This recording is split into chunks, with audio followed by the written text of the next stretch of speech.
Praise the lord. ఈరోజు ఒక సామెత నేర్చుకుందామా? సామెతల గ్రంథం 18వ అధ్యాయం 21వ వచనం. జీవ మరణములు నాలుక వశము, దాని యందు ప్రీతి పడువారు దాని ఫలము తిందురు. జీవము మరణము దేవుని వశంలో ఉన్నాయి, మనందరికీ తెలుసా విషయం. కానీ దేవుడు ఈ జీవ మరణాలని మరొక వశంలో కూడా పెట్టాడంట. అది ఎవరో కాదు, మన నాలుకే. మన నాలుక ఏది మాట్లాడుతుందో అది నెరవేర్చబడే అవకాశం ఉంది. కాబట్టి నీ నాలుకతో జీవముతో కూడిన మాటలే మాట్లాడు. మరణమును గురించినవి, నాశనమును గురించినవి, శాపమును గురించినవి నువ్వు మాట్లాడొద్దు. జీవ మరణములు నాలుక వశం. నువ్వు మాట్లాడే మాటలను బట్టే నీ భవిష్యత్తు ఆధారపడి ఉంటుంది.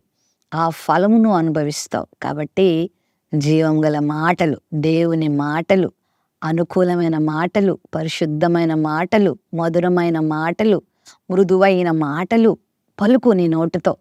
దేవుని కార్యాలు నీ నోటితో పలుకు. దేవుని కార్యాలు ప్రకటించు. ఆయన కార్యాలను బట్టి స్తుతించు. దేవునిని, ఆయన గొప్పతనాన్ని నీ నాలుకతో వివరించు. అంతేగాని శాపనార్థాలు, జీవం లేని మాటలు, అపరిశుద్ధమైన మాటలు, పోకిరి మాటలు నీ నాలుకకు రానివ్వద్దు. నువ్వు మాట్లాడే మాటలన్నీ కూడా తీర్పులోనికి వస్తాయని వాక్యంలో ఉంది. కాబట్టి మంచి మాటలు మాట్లాడి జీవాన్ని పొందుకో.